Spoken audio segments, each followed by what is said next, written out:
En 2 de Timoteo capítulo 4, versículos 9 al 11. 2 de Timoteo capítulo 4, versículos 9 al 11. Y vamos a quedarnos ahí la mayoría del tiempo. Quizá nos movamos de un pasaje a otro por ahí. 2 de Timoteo 4, 9 al 11. Y como ustedes pueden ver, aquí está el final de la vida del apóstol Pablo, predicándole a este, o enseñando a este joven Timoteo. Algunos creen, ¿verdad?, que está al final de la vida. Y les dice, en 2 de Timoteo 4, versículos 9 al 11, procura venir pronto a verme, porque Demas me ha desamparado, amando este mundo, y se ha ido a Tesalónica. Crescente se fue a Galacia y Tito a Dalmacia. Solo Lucas está conmigo. Toma a Marcos y tráelo contigo, porque me es útil para el ministerio. Acompáñame orando. Gracias te damos, Señor, en esta tarde, porque ha sido bueno. Gracias por el tiempo de conferencias que hemos disfrutado con esta iglesia. Gracias, Señor, por los jóvenes que vinieron a aprender, por los padres también que pudieron venir a las sesiones. Y en este momento, Señor, quiero pedir de tu ayuda para poder explicar el texto, poder aplicarlo, ilustrarlo correctamente. Oro, Señor, que tu Espíritu Santo redarguya nuestros corazones, que al ser expuestos a la verdad de la palabra podamos ser cambiados más y más como tu Hijo Cristo. Te rogamos, Señor, que los cambios que hagamos no sean producto del autoesfuerzo, sino de una verdadera redargución, producto de que el Espíritu Santo nos ilumina. Ayúdanos, Señor, también a que el cambio sea para la gloria de tu nombre y para el bien de nuestros hermanos. Y obra, Señor, en nuestras vidas para aprender lo que este texto está comunicando. Bendice esta mañana a cada hermano aquí. Ruego que nos ayudes a prestar atención en Cristo Jesús. Amén. He titulado este mensaje Útil en el ministerio. Un título alternativo puede ser Una historia de redención o La esperanza de cambio. Y es que he venido hablando mucho de la palabra esperanza. Yo creo que algo que los creyentes tenemos en definitiva, que los no creyentes no tienen, es esperanza. No importa qué tan oscuro sea el valle, no importa qué tan profundo sea el pecado, no importa qué tan triste la situación, en Cristo siempre hay esperanza, hermano. Porque en Él, si lo tenemos a Él, lo tenemos todo. Y en esta historia que vamos a ver hoy, vamos a ver un joven, a Marcos, a pesar de que la carta está dirigida a Timoteo, vamos a hablar de Marcos y cómo en Cristo hay esperanza de cambio, hay esperanza de restauración. Y quiero iniciar con una historia de todo lo opuesto. Hace unos meses, una mujer que se llamaba Soraya Ter Beck, una holandesa, quien sufría de depresión, decía que tenía autismo y un trastorno límite de la personalidad, acabó con su vida a través del proceso de la eutanasia. Esta mujer vivía en un pequeño pueblo en los Países Bajos y quería ser liberada en el mes de mayo de su opresión, según ella describía. Esta mujer decía, no hay nada más que podamos hacer por usted, eso lo dijeron los médicos, usted nunca mejorará, informó la prensa libre. Esta mujer decidió no celebrar un funeral y pidió ser incinerada. Su novio de 40 años, del que ella decía estar enamorada, esparció sus cenizas en un lugar en el bosque que habían elegido juntos. Ella dijo, no veo como si mi alma se fuera, sino más bien como si yo misma fuera liberada de la vida. Dijo sobre su esperada muerte, admitiendo, tengo un poco de miedo a morir, porque es lo último y es desconocido. Esta es una triste historia de una persona que perdió completamente la esperanza y llegó a tomar la decisión de cometer suicidio a través de la eutanasia.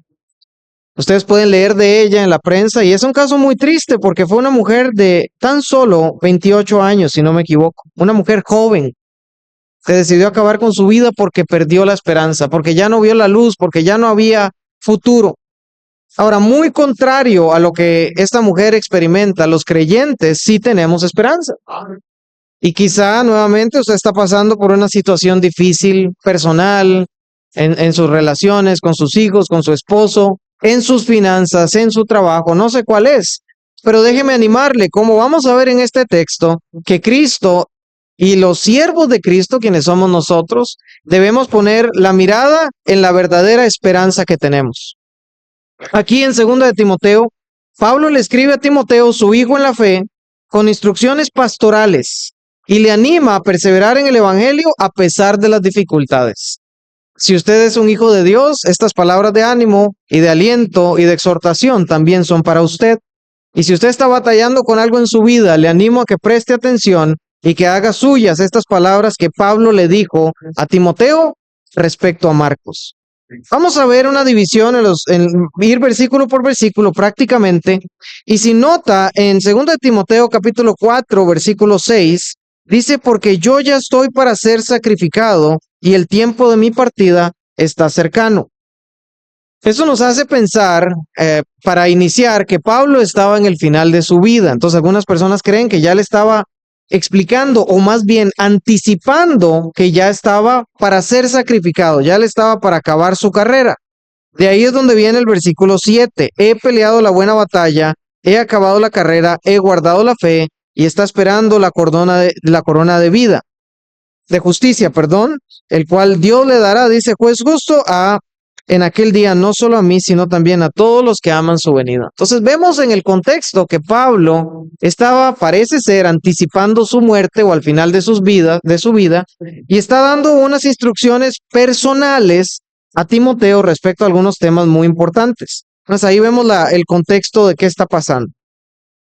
Algunos teólogos explican que Pablo escribe estando en un encarcelamiento en Roma posterior al descrito en Hechos 28, que duró cerca de 2 años y con el cual Pablo salió con vida. Entonces algunos creen que fue en ese periodo que lo escribió. Ahora vamos a ir versículo por versículo viendo esto y luego vamos a ver quién es el personaje Marcos.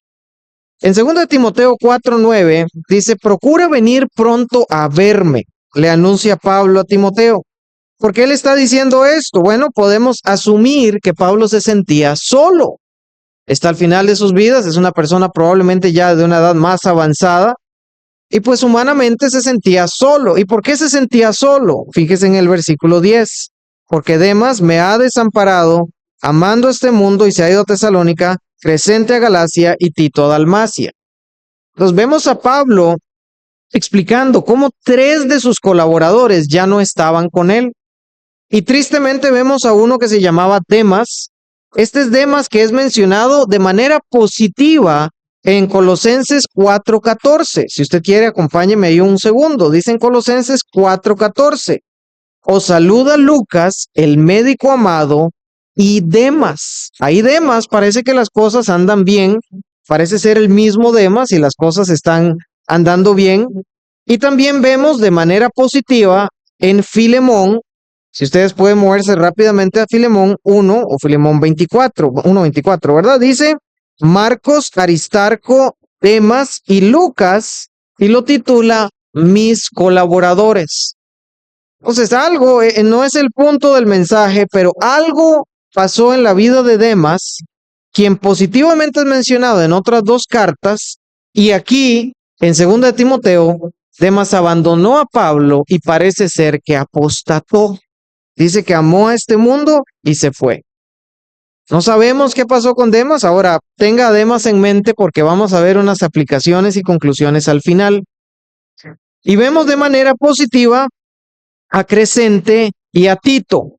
Crescente y Tito ya no estaban con Pablo, pero sabemos por el texto que estaban ministrando al Señor. Pues, ¿qué está pasando en la vida de Pablo? Está solo, se siente abandonado. Hay una persona que dejó el ministerio, podemos decirlo, apostató de la fe, parece ser, y otras 2 se fueron a otro lugar. Ahora, observe el versículo 11, dice, solo Lucas está conmigo. ¿Quién es Lucas? Bueno, usted puede imaginarse, Lucas es positivamente otra vez mencionado en Colosenses capítulo 4, versículo 14, ya lo leímos, dice que Lucas es el médico amado, de ahí sacamos que Lucas era médico, y también vemos a Lucas siendo el autor del Evangelio de Lucas y también Hechos. Este Lucas acompañó a Pablo en sus viajes misioneros. Ustedes lo pueden leer en Hechos capítulos 16, 20, 21 y 28. Es el mismo Lucas. Ahora, Lucas está, ¿verdad?, en esta instancia con el apóstol Pablo. Y aquí vamos a ver la mención donde dice, solo Lucas está conmigo, toma a Marcos y tráele conmigo. Y la frase clave, porque me es útil para el ministerio. Pues vamos a ver entonces quién es este Marcos y por qué es tan relevante esa frasecita que nos está dando el apóstol Pablo como instrucción. Marcos es el escritor del evangelio, pues que lleva su nombre, ¿verdad? Marcos es el segundo evangelio, Mateo, Marcos. Es mencionado varias veces en el Nuevo Testamento. Acompáñeme conmigo, por favor, a Hechos capítulo 12. Ahí vamos a ver a Marcos en Hechos 12, 11 y 12.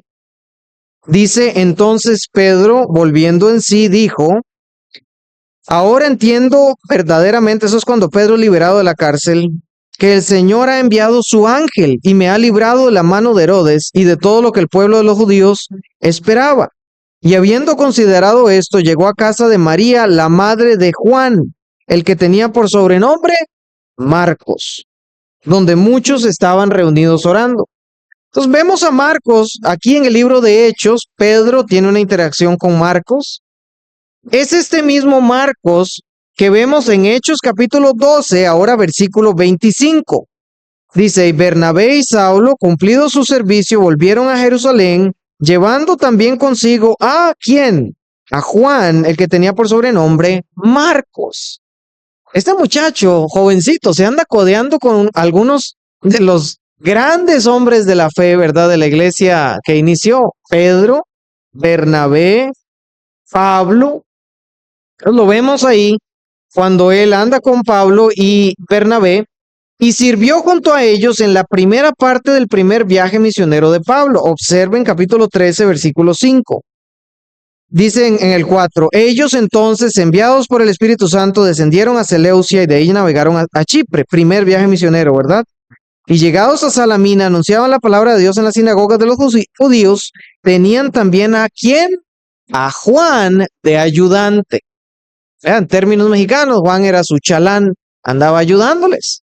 No sabemos qué era el trabajo exactamente de Juan, pero es este joven que estuvo por allá cuando Pedro fue librado de la cárcel en Jerusalén, y luego se lo llevan, parece que ser, ¿verdad?, su primer viaje misionero.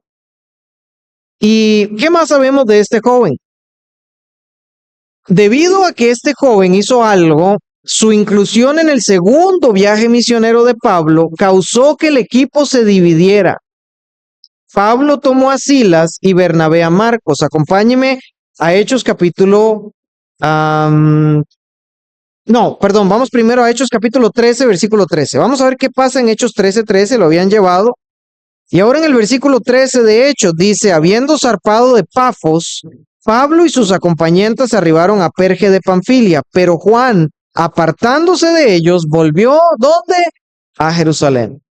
Entonces, de donde lo habían traído, se lo llevaron, fueron al viaje misionero, y en un lugar específico, Juan decide abandonar el viaje misionero.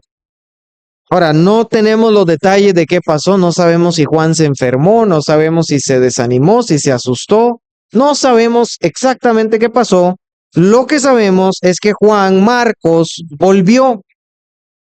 Y debido a esto, en Hechos capítulo 15, versículo 37, vaya conmigo por favor, volvemos a saber de este joven. En Hechos 15, 36, vamos a leerlo. Después de algunos días, Pablo dijo a Bernabé: volvamos a visitar los hermanos en las ciudades que hemos anunciado la palabra del Señor para ver cómo están. Entonces Pablo y Bernabé sí completaron el viaje misionero. Marcos se devuelve, pasa el tiempo, y después dice Pablo, pues volvamos. Vamos, Bernabé, ¿qué te parece si vamos de vuelta a ver las iglesias y los hermanos que visitamos? Y Bernabé dice, bueno, versículo 37, queremos, y Bernabé quería que llevasen consigo a Juan, que tenía por sobrenombre Marcos. Aquí viene de nuevo. Pero a Pablo no le parecía bien llevar consigo al que se había apartado de ellos desde Panfilia y no había ido con ellos a la obra. Y dice el versículo 39 que hubo tal desacuerdo entre Pablo y Bernabé que se separaron el uno del otro. Bernabé tomó a Marcos y se fue para Chipre, y Pablo escogió a Silas y salió encomendado por los hermanos por la gracia del Señor. Ahora, hay algo interesante, porque alguien puede decir, bueno, ¿y por qué Bernabé estaba tan interesado en llevar a Marcos? Quizá era demasiado compasivo. Hay un dato muy interesante en Colosenses, acompáñeme por ahí, a Colosenses capítulo 4, versículo 10. Dice, Aristarco, mi compañero de prisiones, os saluda. Y Marcos, ¿y qué dice ahí? Sobrino de Bernabé. Bernabé y Marcos eran familia. Entonces, ¿verdad? Puede ser que un elemento haya sido que Bernabé fue el primero en reconocer que había un cambio en la vida de Marcos, efectivamente, pero también vemos que había un lazo familiar. Bernabé era el tío de Marcos. Tiempo después, ahora lo vemos, entonces hermano, no sabemos qué pasó exactamente, nada más dice que Pablo no se quiso llevar a Bernabé porque había un desacuerdo, porque Bernabé quería, ¿verdad? Siendo familia, y parece ser que de alguna manera vio restauración en Marcos y dice, no, llevémoslo. Y Pablo dice, no, porque él nos abandonó en el ministerio, él se apartó de nosotros. Y esa división, o esa, no le vamos a llamar división, esa diferencia entre Bernabé y Pablo hizo que tuvieran dos viajes misioneros. Pablo se fue con Silas y Bernabé se fue con Marcos hacia Chipre. Ese viaje de Marcos a Chipre, no sabemos qué pasó. Bernabé y Marcos, no sabemos. Pero sabemos que fueron a ministrar. No sabemos, hermanos, qué pasó en la vida de Marcos. La Biblia es silenciosa en esa instancia y eso es lo que quiero que tratemos hoy. Pero tiempo después, volvemos a ver a Marcos en la carta de Pablo a Timoteo, donde acabamos de ver al inicio, que Pablo le está escribiendo a Timoteo y le dice, solo Lucas está conmigo, toma a Marcos y tráele contigo, porque me es útil para el ministerio. Me es útil para el ministerio. Y en Filemón 1.24, si quiere ir ahí conmigo nuevamente, Filemón 1.24, hay otra descripción donde podemos ver nuevamente a este hermano llamado Marcos, donde en Filemón 24 dice, Marcos, Aristarco, Demas y Lucas, mis colaboradores. Algo sucedió entre el primer viaje misionero y esta carta de Filemón y la carta segunda de Timoteo, donde Pablo cambia su parecer respecto a quién era este Marco y le llama colaborador y le llama útil al ministerio. Ahora, en 1 de Pedro 5:13 volvemos a ver de este amigo, de este hombre llamado Timoteo, donde en 1 de Pedro 5:13, se los voy a leer, dice, la iglesia que está en Babilonia elegida juntamente con vosotros y Marcos, mi hijo, os saluda. Vemos a Pedro otra vez teniendo compañerismo con Marcos. Vemos a Bernabé llevándoselo a un viaje misionero a Chipre. Vemos a Pablo diciendo que me es útil al ministerio. Hermanos, vemos la vida de este joven llamado Marcos y las cosas que sucedieron en él. Y podemos conjeturar y podemos pensar, ¿verdad? ¿Qué será todo el asunto de la vida de Marcos? ¿Qué lo desanimó? No lo sabemos, la Biblia no nos dice.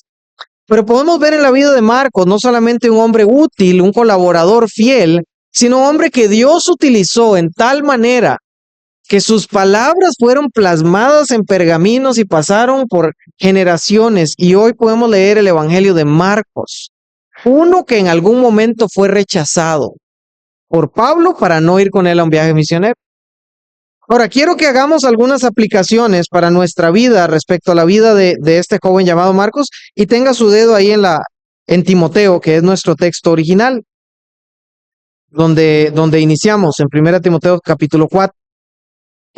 ¿Cuáles son algunas aplicaciones que podemos hacer respecto de la vida de este joven? Incluso, hermanos, incluso el gran apóstol Pablo, que sabía que no podía hacer todo solo, y reunió a varias personas a su alrededor para que lo apoyaran en un momento reunió a personas para que lo apoyaran en un momento de necesidad. En 2 de Timoteo capítulo 4, versículo 9, perdón que dije primera, en 2 de Timoteo 4:9, vemos al apóstol Pablo, este gran hombre de la fe, este que fue perseguidor de la iglesia, este que arrastró cristianos, este que era un hombre valiente, que sostuvo en sus manos La ropa de Esteban, que presenció la persecución y lideró persecución contra judíos. Un hombre duro, un hombre diligente, que fue a lugares, que sobrevivió a naufragios, que escribió cartas, que predicó, que escribió Filipenses y dijo: por nada estéis afanosos, y dijo que estemos gozosos siempre. En un momento de su vida, parece que se sintió solo, que se sintió desamparado, que se sintió con necesidad de sus hermanos en Cristo. Hermanos, yo sé que en nuestra cultura, ¿verdad?, latinoamericana, y aquí nos enseñan que le echemos ganas, que seamos valientes, que seamos fuertes, que a mí nada me mueve, que no pasa nada, que todo está bajo control. A los hombres se nos enseña, ¿verdad?, que tiene que saber de todo, y si el carro se daña, uno le abre la tapa del carro y no hay que llamar mecánico, yo lo arreglo, ¿verdad? Yo lo puedo solucionar, yo puedo solo, tengo un problema, llame al pastor. No, porque yo puedo. A las mujeres se les está enseñando, ¿verdad?, que tienen que ser independientes, empoderadas, una mujer firme, que no ocupa de los hombres, que no ocupa de nadie. Y el movimiento feminista enseña que no ocupas de Dios tampoco. Y la palabra del Señor no nos enseña eso, hermanos. Nos enseña que tenemos que ser dependientes de Él y que nos necesitamos los unos a los otros. La palabra de Dios te enseña que necesitas sobrellevar las cargas los unos de los otros.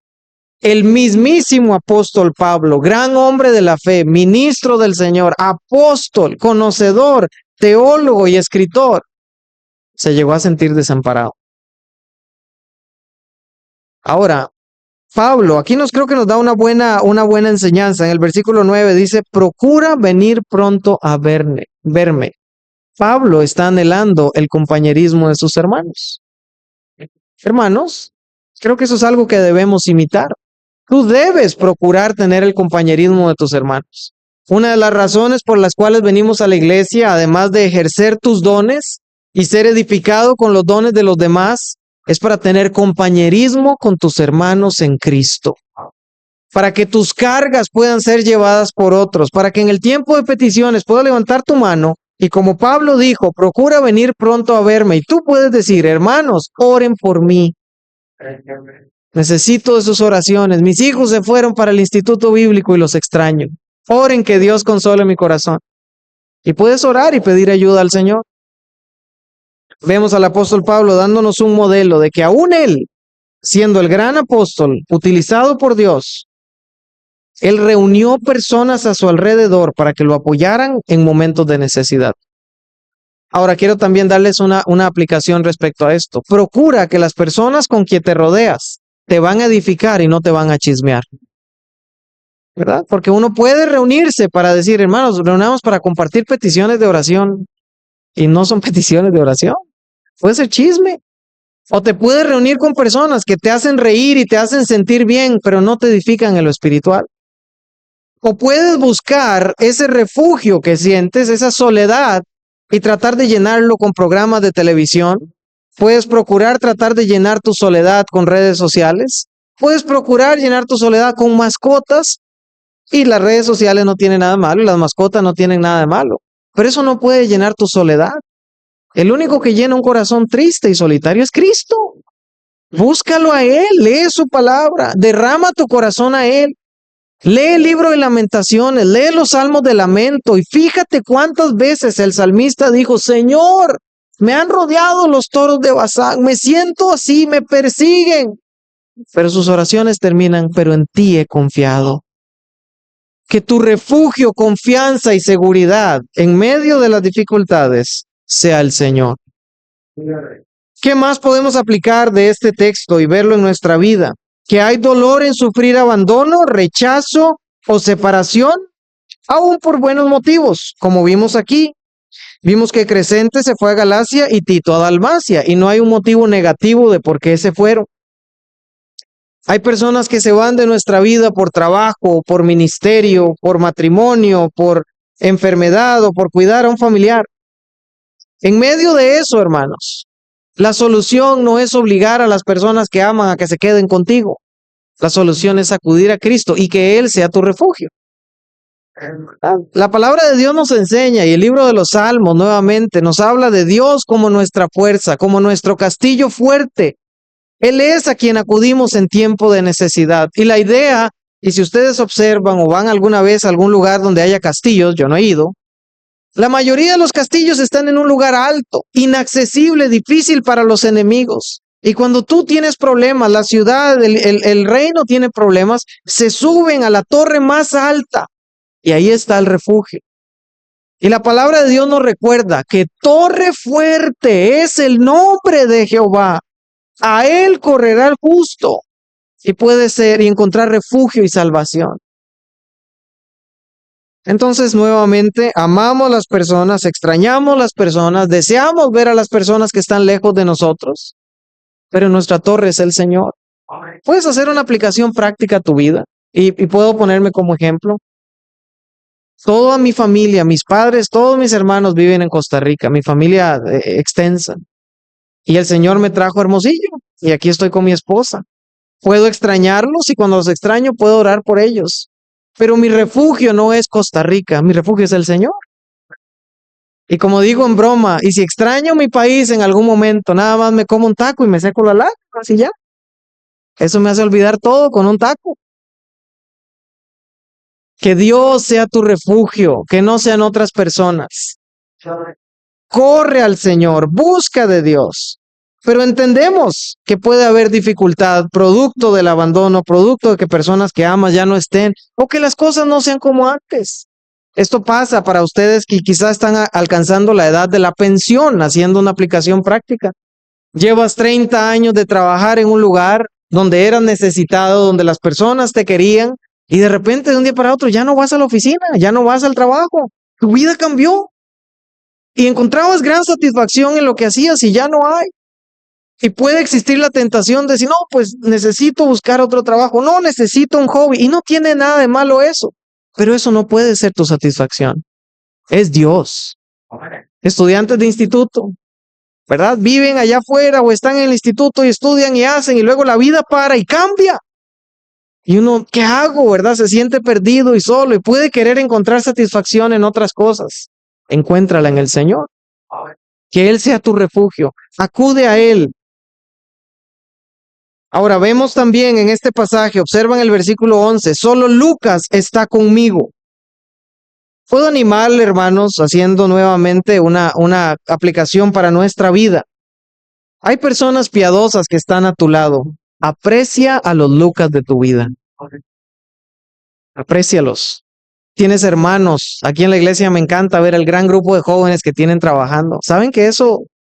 A veces uno no se da cuenta que está pasando por una etapa inolvidable de sus vidas. Aprécienlo. En algún momento quizá algunos de ellos van a salir, se van a casar, se van a ir a otras partes, Dios los va a llamar de misioneros, los va a abrir un pastor y en 10 años ese mismo grupo ya no va a estar, van a haber otros con el favor de Dios. Aprecia a los que tienen ahora, en lugar de pelear, ámalos, sirve a su lado. Ahí en la iglesia sirviendo, cuando estás en la orquesta, cuando estás en las clases de niños, toma un momento para apreciar lo que estás haciendo y aprecia a las personas a tu alrededor. Dale gracias a Dios por los colaboradores que están en tu vida. Dale gracias a Dios por la familia que Dios te ha dado. ¿Verdad? Hemos escuchado vez tras vez de padres que tienen a sus hijos, ¿verdad? Y, ay, ya estoy deseando que se vaya para la universidad o el instituto. Y cuando está en la universidad o el instituto, ¿cómo me hace falta? Quiero que venga para la casa. Aprécialos cuando están en tu vida. Aprecia los Lucas de tu vida. Aquí vamos a ver algo que se vuelve más interesante respecto a las relaciones. Aún en el ministerio, hermanos, hay diferencias. Aprende del caso de Bernabé y Pablo. ¿Y cuál es el caso de Bernabé y Pablo? Bernabé quería llevar consigo a Marcos y Pablo quería llevar consigo, no lo quería llevar. ¿Qué vemos en este caso? Una diferencia. Y la diferencia terminó en separación. Ahora es maravilloso ver que hay reconciliación y vemos luego a Pablo reconciliándose con Lucas, pero vemos, a veces van a haber diferencias. Y debe imperar el amor al Señor, el respeto al Señor, el respeto el uno al otro, el respeto a las autoridades y el deseo de llevar la obra al cabo juntos. Estamos trabajando unidos. Y vemos, hermanos, sobre todo, que es el punto aquí, que aunque hay diferencias, hay restauración. y debe procurarse la restauración entre hermanos. Vemos que hay esperanza y reconciliación en el Señor. Marcos no fue desechado y tirado afuera y completamente excluido de la fe. ¿Qué pasa en la vida de Marcos? Fue el escritor de un evangelio y llamado colaborador de Pablo. Creyente, quizá una época de tu vida donde estabas bien activo en la iglesia y hiciste algo, te apartaste de la iglesia y tu testimonio fue afectado. Y piensas, no, yo ya nunca más, Dios nunca me va a usar. Es que si supieran lo que yo hice, es más, yo me auto excluí. Yo no quiero servir porque si la gente supiera, me daría mucha vergüenza. Hermano, hay restauración, hermana, hay restauración. Tú no estás marcado, no tienes una marca que te excluye de servir y amar a Dios y de serle fiel el resto de tu vida. Si Pablo pudo ver en Marcos un cambio y lo llamó útil para el ministerio, tú, hermano, que has hecho algo, que quizás has perdido testimonio, que quizás ha afectado tu ministerio, puedes encontrar restauración. Sí se puede. Y tú, hermano, sentado ahí en la iglesia, que sabe de otros hermanos que han hecho algo, cree en la restauración, cree en el perdón y el cambio. Gálatas 6:1 nos enseña que si tu hermano tropieza y se cae, tú que eres espiritual, restáurale con espíritu de mansedumbre.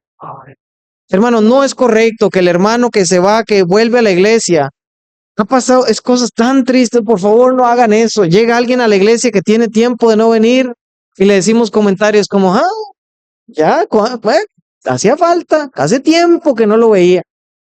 Saben que yo he escuchado de gente que no quiere volver a la iglesia, no porque están pecando, sino porque tienen temor de lo que los hermanos les digan. Qué triste ha de ser que haya alguien allá afuera que no quiere volver porque tú o yo hacemos comentarios negativos. No, ese volvió, no, ese es un falso, ese ahorita se va. O viene alguien por la iglesia y le decimos, uy, qué milagro que vino, mira, hay una raya en el cielo. Hermanos, eso no edifica, eso no anima a la persona. Cuando viene alguien, dale la mano y dile bienvenido. Recuerden la historia de las 100 ovejas.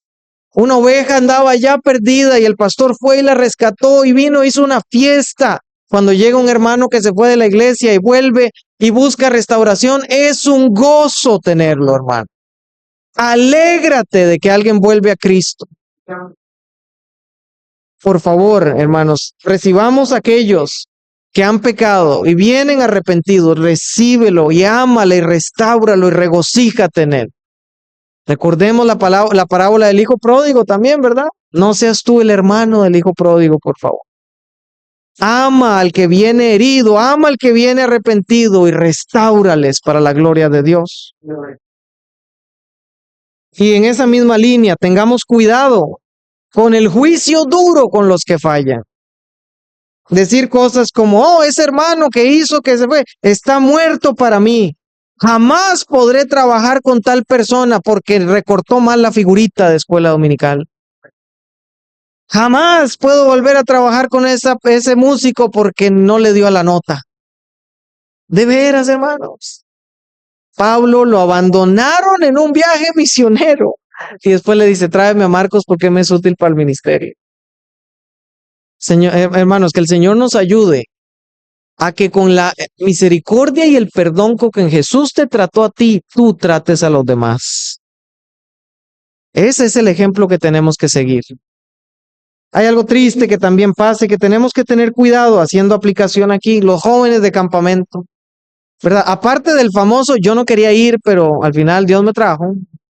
Vuelven de campamento los jóvenes y algún joven se pone de pie aquí y dice, el Señor hizo una obra en mi corazón y tú llegas a decir algo como, vamos a ver cuánto le dura. Ay, hermanos, ¿cómo le vamos a decir eso? Si dicen, el Señor me está animando a servir o a ir al instituto, di gloria a Dios. Ojalá y oremos que con el favor de Dios así sea y anímelos y dígale, oro por ti, ore por él y anímelo. No sea más bien piedra de tropiezo para estos jóvenes. Cuidado con el duro juicio de decir cosas así. Esto no refleja el carácter y el amor de Cristo. Y algo que podemos aplicar de este texto donde Lucas le dice, tráemelo, es útil para el ministerio, lo necesito, me va a servir, es que no puedes solo, no puedes con todo solo.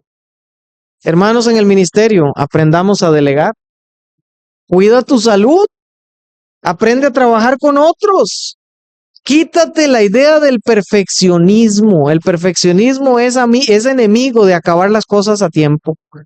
Por desear hacer las cosas perfectas, a veces o terminas molestando a las demás personas a tu alrededor y dicen, oye, no, esa persona no se puede. Es demasiado perfeccionista. Hermanos, el Señor no te llama a hacer las cosas perfectas, te llama a hacerlas para su gloria. Hacedlo todo para la gloria de Dios. Hazlo bien para la gloria de Dios, no perfecto a tus estándares. Aprende a trabajar con los demás hermanos. No puedes solo, va a llegar momento de adversidad, así como le pasó a Pablo, y vas a querer tener hermanos buenos en la fe con quienes puedes confiar. Pero si todos a tu alrededor tú los terminas hiriendo y lastimando por tu perfeccionismo, por tu falta de misericordia, cuando llegue el momento de adversidad te vas a quedar solo. Busca, hermano, tener buena relación con tus hermanos en la fe. Y así como el apóstol Pablo nos enseña, él pide, tráele. Lucas se quedó conmigo, gracias a Dios, y tráele a Marcos. Me es útil, nos hemos restaurado la relación. Y si puedo dar una última aplicación para tu vida y la mía, antes de pedirle al pastor si puede hacer un cierre, es tú, sea un Timoteo, un Lucas o un Marcos en la vida de otros. ¿Verdad? A veces queremos ser demasiados Apolos y Paulos. Necesitamos Timoteo, necesitamos Marcos, necesitamos Lucas en la vida de otros, personas que estén ahí para ayudar. Padres, ustedes que tienen muchachos en el instituto y en las universidades, gracias por el trabajo que están haciendo en la vida de sus hijos. Ustedes están siendo ese apoyo para ellos. Hermanos de la iglesia, sean ese apoyo para sus jóvenes. Jóvenes están en la iglesia, sean ese apoyo para sus padres y para otras personas. Pon tu mirada en Cristo y en otros para ayudarles y quítala de ti mismo y de tu celular. Ama a los demás, restaura a los demás y ten paciencia para con aquellos que han caído y restáurales para una relación con Cristo, hermanos. Que Dios nos ayude a amar a las personas como el Señor las amó. Y vamos a cerrar con el pastor.